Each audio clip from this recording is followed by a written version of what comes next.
Hi, I'm Rick Bleiweiss, and I'm here today with an unbelievable human being, Clive Davis. And if you've lived under a rock for the last few decades and don't know who Clive Davis is, let me give you a little thumbnail of Clive. Hope I don't embarrass him too much. Clive is the greatest executive in the history of the record industry, signing acts such as, and I'm just going to hit the tip of the iceberg here, Billy Joel, Janis Joplin, Pink Floyd, Aerosmith, Bruce Springsteen, Santana, Donovan, Chicago, Blood, Sweat, and Tears, Sly and the Family Stone, Whitney Houston, Alicia Keys. I mean, I can keep going and going and going. It's a very who's played key roles in the careers and revitalized careers of people like Aretha Franklin and Bob Dylan and Streisand, Simon and Garfunkel, Miles Davis. I mean, it's just amazing. Uh, Clive is on the Apollo Walk of Fame and has a Legacy Award. He's got 5 Grammys as a producer. He is the first non-performer ever inducted into the Rock and Roll Hall of Fame. He's got his own channel on Sirius XM. The Grammy Museum is named the Clive Davis Theater. The Equality Forum named him one of the 31 icons of LGBT History Month, and Aretha Franklin called him the greatest record man of all time. I worked with Clive for 12 to 14 years, and I can only tell you it was an unbelievable experience seeing the mind of a genius working and me learning from him. And Clive is currently Chief Creative Officer of Sony Music Entertainment, a Harvard Law School graduate. And Clive, thank you for doing this with me today. I am in awe of you. Well, I'm really very pleased to do it. I look forward. Well, thank you. Well, let's start with Bruce Springsteen. So I understand you gave him some advice when you signed him, and there may be some new updates. Talk to me about Bruce, if you would. Well, Bruce was brought to me by John Hammond, a famous A&R man who, before Bruce, had signed uh, Bob Dylan and Aretha Franklin. Um, I listened to his music and I was really impressed with his facility with words, with his poetry, with his language. Um, the only thing I feared was that he would be called another Bob Dylan. Okay. That, in those years, was the kiss of death. And so I agreed with John that we should sign Bruce. And two things occurred to me then that I vividly remember now. One, that I would make sure by reading all the lyrics to all the Columbia personnel in promotion and sales marketing, translating his music to the public in those years, radio. Um, so I read every lyric of every song Wow. to make sure that nobody, because nobody after hearing his lyric would make a reference, well, here's another Bob Dylan. Um, Secondly, after Bruce had recorded the album, um, I listened carefully. I obviously was very impressed with the depth of his lyric, his imagery, but I didn't hear that radio hit single. And I called him. I said, look, I love your album. We'll be behind your album. But I wonder, it's a very sensitive topic. Most executives, including me, would fail in translating it to an artist who was doing a record. but I said, I don't hear a radio hit single, Mhm. and I know that the album will not reach its potential without one. Right. So I'm going to ask you, can you go back? Give me at least two. Give me at least two new songs um, that could qualify as a candidate for a hit single. Because you show me the album that does not have a hit single, and you will see an album that clearly will very, very, very, very unlikely hit gold or platinum. Right. Um, Bruce, the ever mature Bruce, took the advice, did not go defensive, said, look, I want to be on the radio. And as I've heard him describe, he went to the beach, he went to a park, and for a few weeks, he went to the drawing board to come up with that lyric, with that melody hook that could qualify as a candidate for a hit single. And um, indeed, that's when he wrote Blinded by the Light and Spirit in the Night. And that satisfied me. And we were off and running with Greetings from Asbury Park. Indeed. Indeed. Oh, are there any updates with your interactions with Bruce? I mean, I know the film just came out about him, and Well, we do keep in touch. He did do an interview for me where he gave some insight into our relationship. Um, and I must say that he's been wonderful in his reflections of what I've just told you. cool. Um, and I was just asked, they're putting up his archives, I think in Monmouth University. And he flattered me by expressing willingness for one of the great halls at Monmouth, housing his archives, to be named for me Wow, cool. with a certain contribution. And I was touched and I agreed. So that one of the great halls in the Bruce Springsteen archives uh, around about songwriters and how their songs came in existence with photos and all will be one called the Clive Davis Hall. Oh, that's cool. Clive, talking about things that are named after you, the Clive Davis Institute of Recorded Music at NYU. How did that come about? I always try to decide, how do you give back? This career that I've had is totally unexpected by me.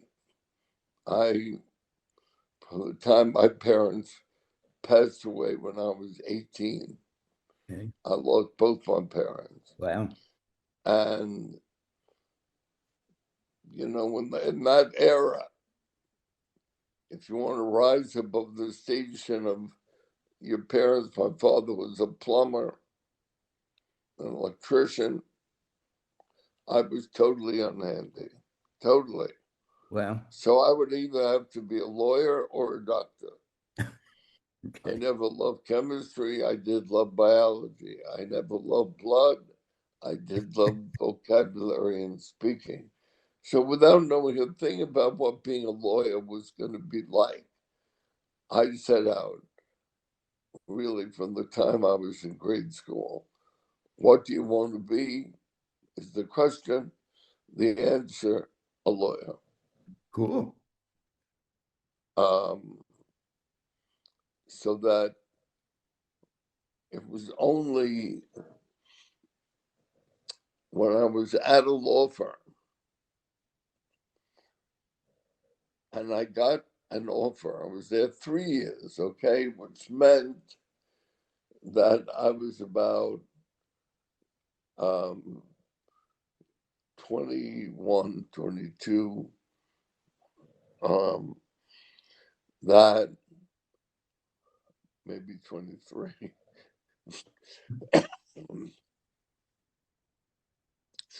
I got an offer to become the lawyer for Columbia Records. A break in the terms of my life, monumental. Yeah. Never would I think of going in the record business. Never would I think that I could discover artists. Never did I think I could find unknown songs to become hit records. It never occurred to me. Wow. I had the normal interest in music. I knew Sinatra, K-Star, Dinah Shore, DeCan. I knew the pop singers Right. of the era, Bing Crosby. But I didn't know more than that. I didn't collect 45s like a few of my friends did. So that was a very lucky break. When I became, and I accepted the offer of becoming general counsel, and 6 months later for Columbia Records. So, Clive, you changed Columbia Records. They were kind of involved with the kind of artists you were mentioning earlier, kind of in Broadway and whatever, and you brought them into the contemporary rock and roll era. Was that on purpose? Did it just happen? What was your thinking behind that? Nothing was on purpose because I never felt that I was destined to discover artists or hit songs, Wow. that I would change music in any way. So that as I became the lawyer in 1960, I realized, I started listening to music more.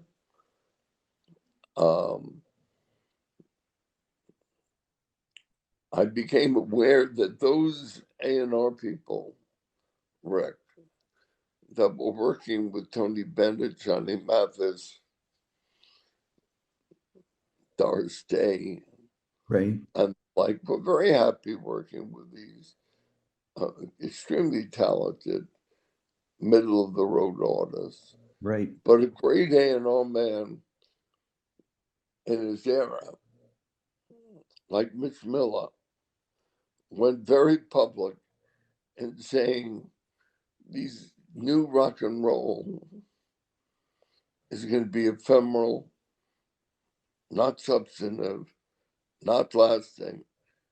It would be gone in a year. And the great Mitch Miller, on this issue, was proven wrong. Yes, I think you're right. It's not that I knew he'd be wrong. Right. So the first deal I made, again, formative, substantive material. I never thought I'd make a deal in music. When I became head of Columbia Records, 5 years after I was appointed lawyer,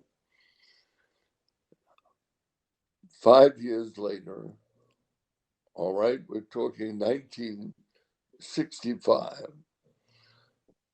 Goddard Lieberson was head of Columbia. The big word in that era was synergy. Mhm. buy anything that was synergistic.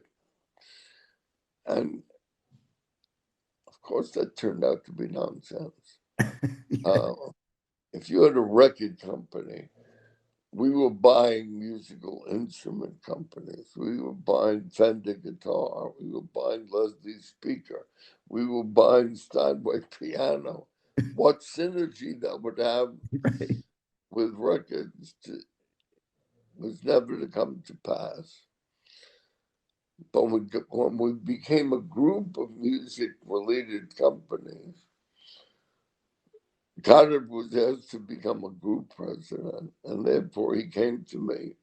He said, "Look, you're a lawyer. You're the only one that even knows anybody in these musical instrument companies. Not only do we not work with them, but we don't even know them. You're the only one that knows them. Would you become head of the musical instrument company?" And I said, I'm just divorced. We have mutual custody of my two children. I can't go live all the way out on the West Coast. Um, so I went in the next day about to decline that offer when God said, by the way, overnight, our executive vice president, Norman Adler, Mhm. really wants to move to the West Coast. And he really would love to become the head of a musical instrument company because he'll live there. So I'll make you head of Columbia Records. Not that he knew I might have ears, Right. not that I knew I might have ears, not that I had done anything to deserve that appointment, other than on my trips with Goddard over the 5 years as a lawyer, he knew I plunged into every issue, research, even went back to law school when my knowledge was failing or synthetic. And I became head of Columbia Records. We're now in the year 1965. I am 33 at that time, and I have the whole company reporting to me. Wow. Never in my wildest imagination did I think I would sign an artist. Never did I think I would look for hit songs. And, but I realized that those A&R men, as I said, who were recording Andy Williams, Streisand, Tony Bennett, Johnny Mathis, that was their world. Hmm. They were not going to pay attention to the new rock world. And each had his specialty. Broadway shows was just back then. My Fair Lady was Side Story, Yeah. South Pacific, Sound of Music anyway. Um, so the first deal I made was with Lou Adler for a single. Lou, through his lawyer, Abe Summer, brought me a master purchase record called If You're Going to San Francisco, Be Sure to Wear Flowers in Your Hair. Scott McKenzie. Yep. Scott McKenzie is right. Right. Unknown artist, brand new record. I didn't know what was going on in Haight-Ashbury. I didn't know there was a whole new world there of culture and dress and philosophy and ideas. Um, but we had a number one record. And Lou says to me, look, we're going to put on the first pop festival ever at Monterey. We're talking 1967. And Simon Garfunkel, the Mamas and Papas, English groups, The Who, Jimi Hendrix, are going to all perform there. Why don't you come for a wonderful entertainment weekend with your wife? And I did that. I was blown away. I had never seen anything like this social, musical, cultural revolution. And I didn't know that in the afternoon, new artists would perform their wares. Um, so you're there. What was I going to do? Not go? So, of course, I went to listen, and my life changed forever. Because I saw an artist that made my blood race like it never had raced before. And it was a group called Big Brother and the Holding Company.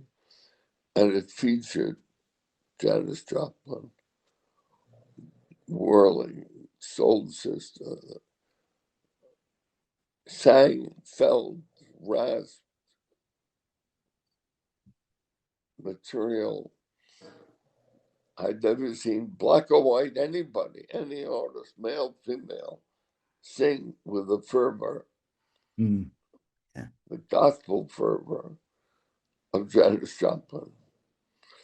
There were no other A&R men or women at the Monterey Pop Festival or Really? head company. Wow. And all of a sudden, the question, should I sign an artist? And I vowed to do it. That was my epiphany. She was under contract to a small record company called Mainstream Records, but had never released a record.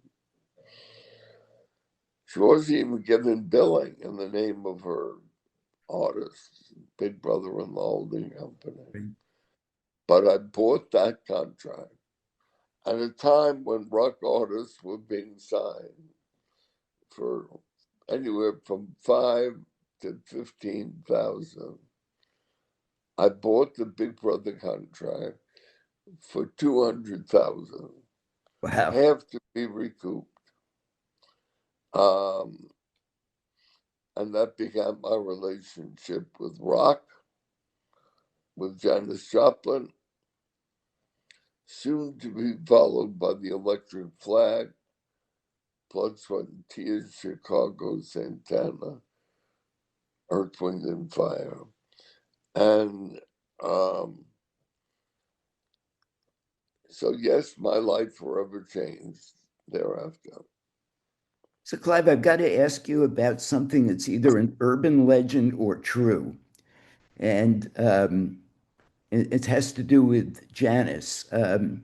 I've heard from multiple people that when it came time for Janis to sign the contract, she wanted you to bed her before she signed. And I'm wondering, is that a legend or did that really happen?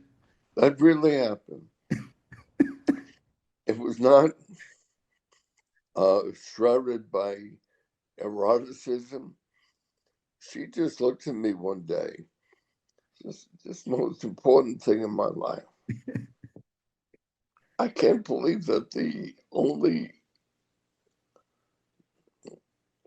signature part of it, meaningful part of it, is going to be expressed by you signing a paper and me signing that same document.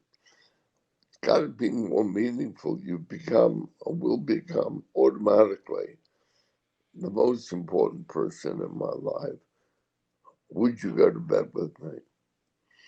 I said, wow, that's a wow compliment. I said, I understand it. I don't make fun of it. I don't ridicule it. I don't take it lightly. But I don't think it's a good idea to mix business with pleasure.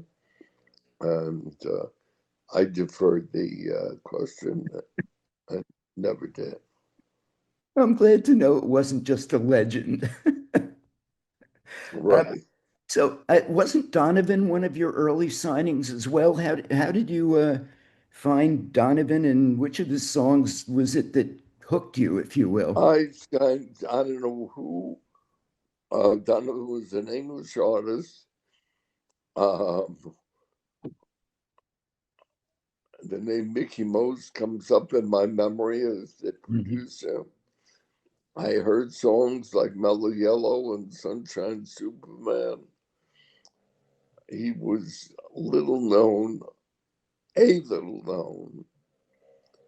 but as the British version of Bob Dylan. And I signed him as an artist for the world. So we indeed had big hits with Mellow Yellow and Sunshine Superman and a few others. Very distinctive Oh, yes. poet, very distinctive voice. And we had big hits there. Yeah, I just so you know, Sunshine Superman to this day remains one of my all-time favorite records. I just love everything about that track. Um, I recently interviewed Steve Katz, who was the guitarist and one of the early founders of Blood, Sweat, and Tears. Did you know they'd be as big as they became when you signed them? Or because they were kind of not what you'd call mainstream rock and roll at the time? Here I come back from Monterey. I signed the Electric Flag, Mike Bloomfield on guitar and Buddy Miles on drums. Yep. I signed Big Brother in the holding company. And actually, another member of the Blues Project was the gentleman who called me, who invited me to audition the group. I think it was at the Village Gate, definitely a club in the village. Yep. I had heard horns as being the bedrock of one or two artists at Monterey. So that concept, although new, was not pioneering novel, but it was Al Cooper, Yep. really, who was the one that there, and Steve Katz was definitely in the group. Yep. Bobby Colomby on drums was in the group. And I was very impressed. They were progressive rock. They were really intelligent rock, okay? Rock jazz mixture. So that we did an album, and it was hailed by the New York Times as a major pioneering rock jazz album. So I signed them, being impressed with their grasp of progressive rock, if you will, progressive contemporary rock. And then, as you know, let's talk music, things can change that you have nothing to do with. Yep. I had nothing to do with the split in the group where a segment said we have to move on because jazz material is not going to lead to hit singles, which is where you make money. Right.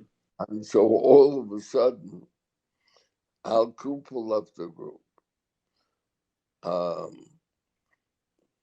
And David Clayton Thomas took over as the lead singer.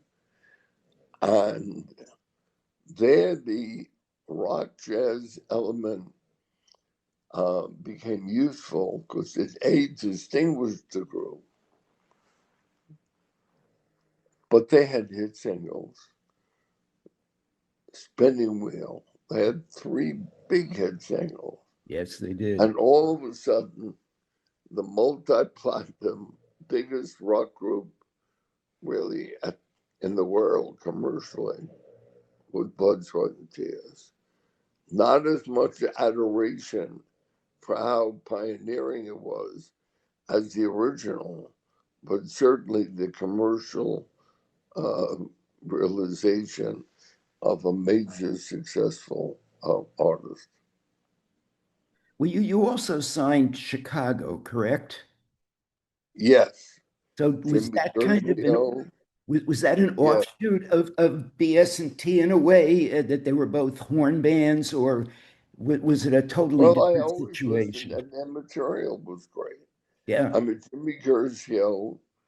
I don't know if David Foster was yet a part of the writing, but they had hits, and they ended up with more hits than even Blood, Sweat, and Tears yeah, had, it did. and they became as big, if not bigger, than Blood, Sweat, and Tears.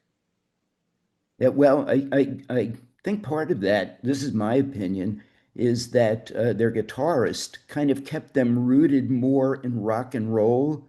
Uh, Even though they were a horn band, they really were kind of a rock unit with horns rather than a jazz unit. That's my take on them. Yeah. So, Well, okay, I'm sorry. What were you saying? I think it's an accurate take. Um, You have 5 Grammys. Is there one of them that is most satisfying and meaningful to you, or are they all like all your children? I would have to say that although they're all my children, that the second coming of Carlos Santana was so unique, was so unexpected, and ended up, we won, I think, 8 Grammys for Supernatural. I had signed in 1969 Santana Group. Bill Graham had called me and said, "You've got to come to San Francisco. This is a hot Latin jazz, rock, blues." And that was the year 69. And I went there and connected with Carlos. I've only learned later in life that the rest of the group, being more blues and jazz, were favoring Columbia, were favoring Atlantic. Oh, Carlos really said Columbia had Miles Davis, but we also had Simon and Garfunkel. And he played lousy for Amador again, the head of Atlantic. I even have photos showing how lax he was, where he was fiery playing for me. So I signed Santana. And we're talking, yeah, I had been head of Columbia maybe 2, 3 years and still feeling my way, but amazed that Blood, Sweat, Chicago were all breaking through. And I signed Santana. Nothing to do with me personally, but they have Oyakama, Black Magic Woman, Evil Ways, a string oh yeah. of several landmark singles that they become a huge multi-platinum act. And as life takes place, I stayed as head of Columbia Records until 73, and only later formed my own record company, Arista, in 1973. So fast forward a good 30 years, I had not spoken with, heard from, dealt with Carlos Santana. I'm head of Arista Records with its own history. And I get a call from Carlos's manager saying, "I know you haven't heard from Carlos in, by that time, 30 years." Carlos was then in his 50s and he had not had a hit since those three singles that I mentioned. Right. And he said, would you go see Carlos? He's playing Radio City Music Hall. And out of nostalgia and affection, I said yes. And I'm sitting at Radio City. Carlos is still the jazz wizard that he is. And look around, Radio City's packed. He's playing with a fairly contemporary group. But in the years since he and I had worked together, he was more influenced by John Coltrane, Oh, wow. by jazz masters, not at all oriented to ever have another hit single. And he fell off the face of the earth commercially, always being one of the jazz gods. And I knew he was going to ask me that question, which he did when we met afterwards. He said, let me ask you. I know I need hit singles. My teenage kids want to hear me on the radio. And I go to our family counselor, and they say, what do I do? My kids want to hear me on the radio. I'm never on the radio. I've been on the radio for 30 years. So the counselor says, well, who did you have hits with years ago? And he mentioned me. And that's why he called me. He said, do you think we could work together? I said, look, Carlos, it would be an accommodation. But I thought of a blueprint formula. If you give me half the album to come up with songs that you could connect with, that could be part of your legacy, your repertoire, your being, looking for hit singles, but nothing fighting who you are or what you are. Right. And you take the other half of the album, do whatever you want with it. I could work with you. He said, that's a deal. True story, word for word. Shook hands. I find Smooth with Pete Ganbar, A&R guy the two of us put together, and got Rob Thomas to be the vocalist from Matchbox 20 as a guest star. Maria, I was working with White Club, and he asked me, who you working with? And I tell him, he says, let me take a shot at that. And he writes Maria.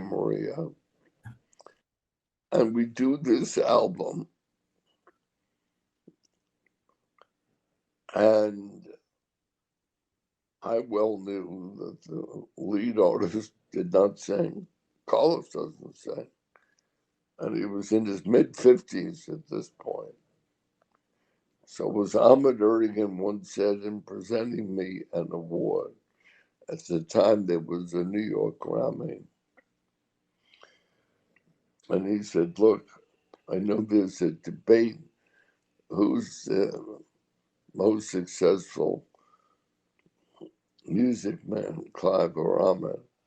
He says, look, for you to do what you win with Santana, a man who's 50 is not a vocalist, doesn't write, and to have this success, winning an all-time 8 Grammys, I defer to you. And so I would say that those Grammys, one for Supernatural with that story, has to qualify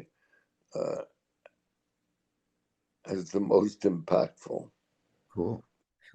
I'm gonna segue a little, but stay with Santana in a bit, in a way. The parties you've thrown are renowned in the music industry, especially the pre-Grammy parties, and I fortunately was able to attend a number of them. And I remember the one where Santana played. It was during that smooth era, if you will. Was that your favorite Grammy party, or did you have a different one that stood out for you? Are there any anecdotes around your parties that the public may not know? Because, my God, Clive, they were legendary and they were phenomenal. Well, thank you, Wade, for the question.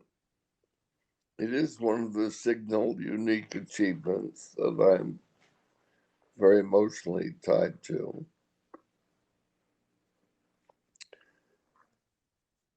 I never, because we took orders from all over the industry, never did it as a representative of Arista, except that one time Uh, where I said, how am I going to break smooth? It was the word that got to me up and down the Arista corridors that this was Davis's folly. oh, That really? Clive really was just affectionate, nostalgic, um, signed this group who had not had a hit in 30 years.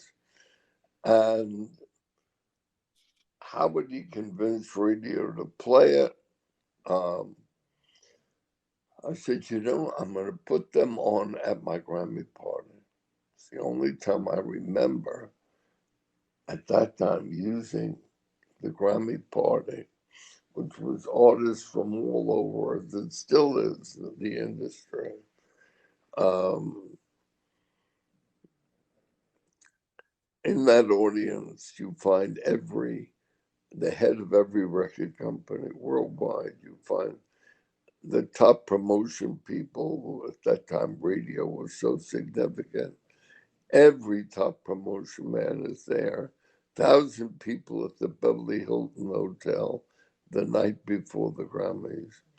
And I put on Santana, and they dazzled Oh, yeah, sure. with Rob Thomas singing Smooth. Smooth record is now the second biggest single of all time from Really? Michael Jackson. Second biggest single of all time. And Maria followed with Wyclef on stage. The word of mouth from that party, so it was only maybe 8 weeks after, 10 weeks, whatever the timing is, that the records came out. They weren't looked upon as vestigial singles done by a middle-aged man who had not had a hit in 30 years. It was coming from the most influential party in music history, and where he dazzled and the group Yeah. dazzled. And that's how the two came together. Well, that's great. And I must tell you, as I said, I was at a number of your parties, but that stood out to me. So you accomplished obviously exactly what you were trying to do. Yeah, very much so. Look, right now I'm still doing it. Yeah, I have a party coming up on January 31st, 2026, right. and I'm looking for that unusual assortment of great artists that would tear the room apart with an audience as influential uh, as the most influential tastemaker party ever, bringing together people from film, music, Yes. in a unique way, so that introducing me the last 3 years have been Jimmy Kimmel, Tom Hanks, and Kevin Costner, respectively. It still gets big stars, tastemakers, press, um, and I'm looking forward to the uniqueness of the 51st Right. Grammy party ever held. Wow, that's cool. So, Clive, a question. At Columbia, you had the reputation of being a very demanding boss. What would you call your management style there? And did it change at all at Arista and Jay, or um, pretty much do you think you've been consistent in who you are in that regard? Um, I would say that yes, um, you don't succeed by being anything less than demanding. But I'm not saying the word demanding in a negative, crass, browbeating kind of way. But you knew that you were in the major leagues if you were working for that label. And you knew that we were looking for hits because without those hits, you don't go platinum. Yep, So that, let me tell you a story. please. We at Arista, we're now talking the year 1999. I'm signing Santana for the second time. Whitney had become a controversial figure based upon the public becoming aware of her drug addiction. Right.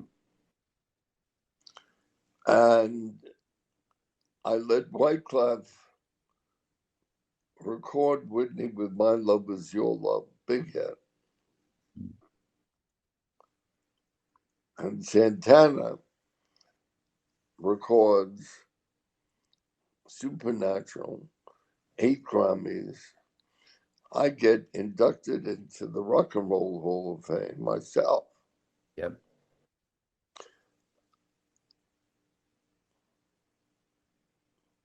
And I get the most coveted Grammy Award, a Lifetime Achievement Award from the Grammys.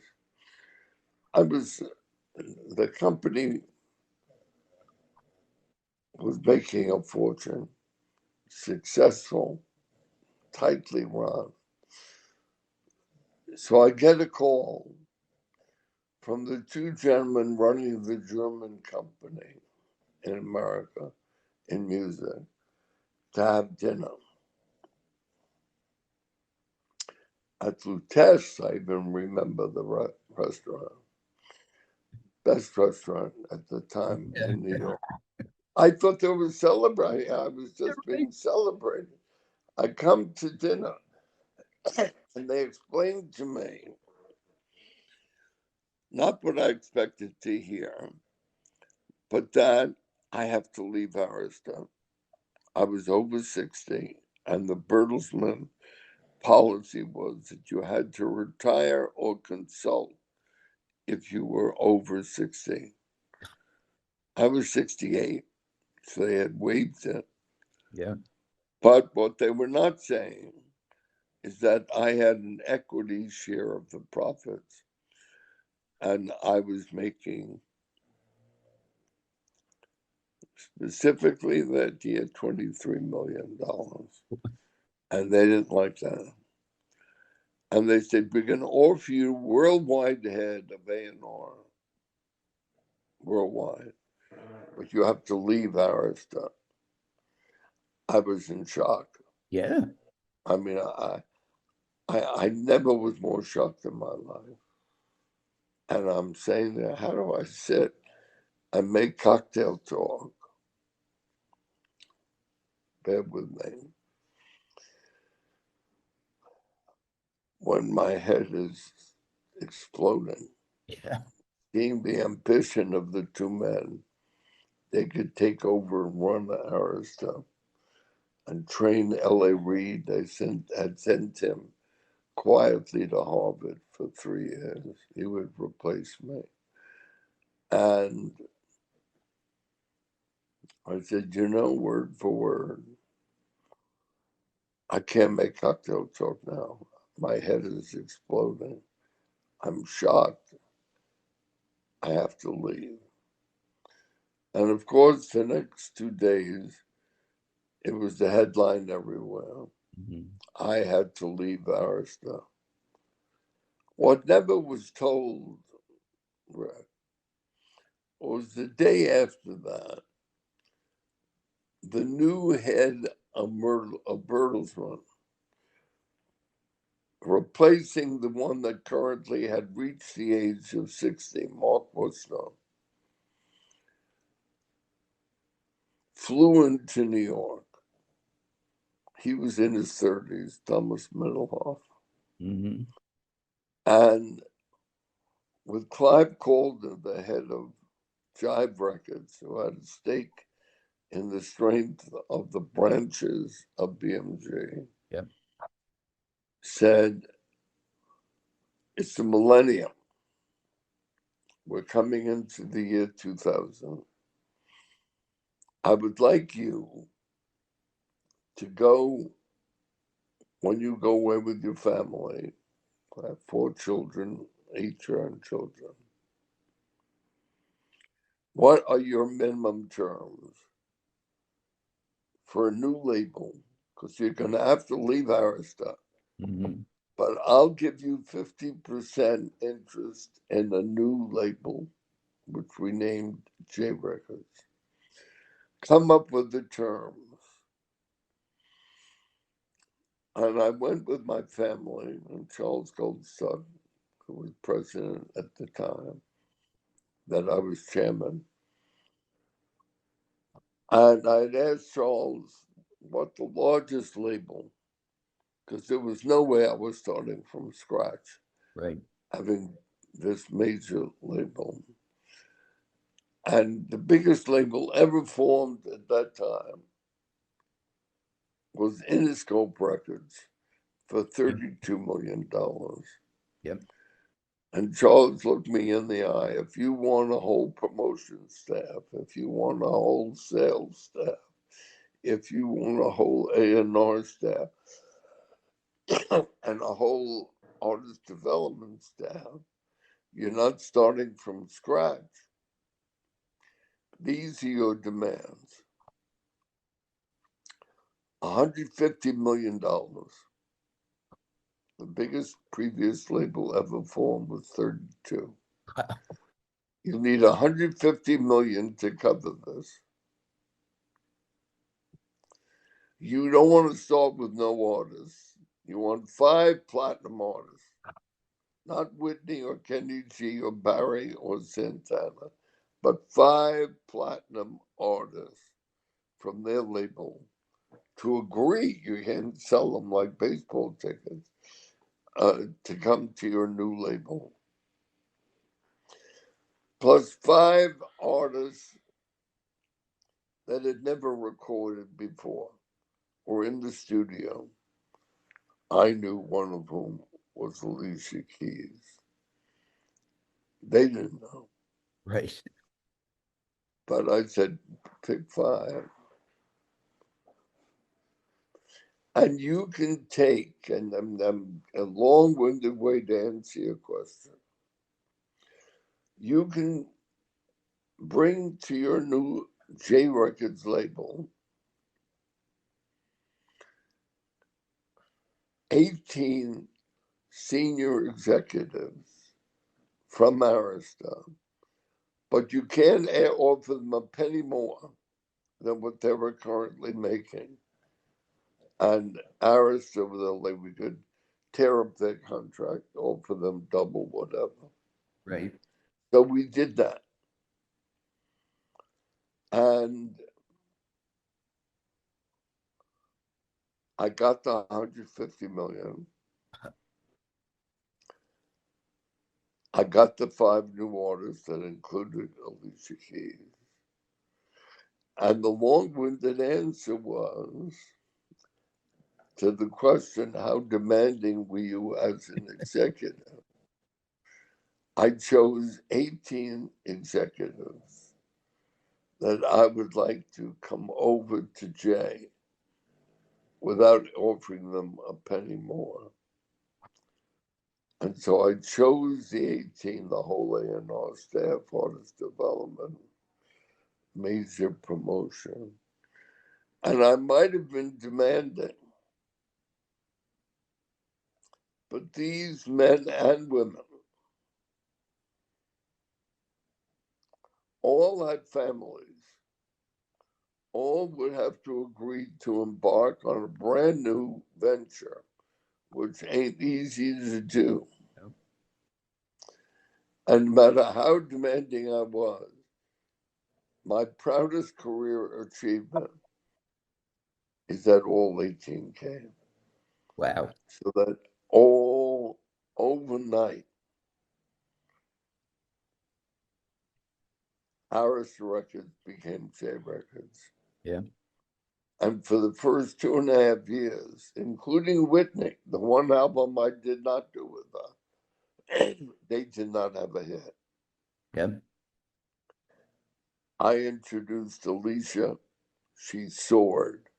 Yes. I got her on Oprah. She won Grammys. She sold millions of albums. I signed Luther Vandross, Busta Rhymes, a brand new TV group called O-Town. I had hit. We had hit. We had hit after hit after hit. 2.5 years later, as a postscript to this, they fired all the people who ran then Arista. Those two guys that had mandated that, and L.A. Reid. And they made me head 2 years older at 70 of Arista, J, RCA, Jive, all of their music. Yep. So that's one of my great stories and showing I might have been demanding, but the executives felt it was the winning attitude criteria successful for success. So they entrusted their future to all of us joining together. Well, I agree. And we're unfortunately we're running out of time. Uh, I could go on with you for another couple hours here, but and maybe we'll do another one sometime. But I just want to say when I use the word demanding, I wasn't necessarily using that in a negative way because in having been in so many meetings with you, both on your staff and then when I was at distribution working alongside of you, the one thing that was always obvious to me was your caring for the artists. And to me, the demands you placed on your staff were out of your wanting every artist you signed to succeed to the greatest degree. And there's absolutely nothing wrong with that and everything right with that.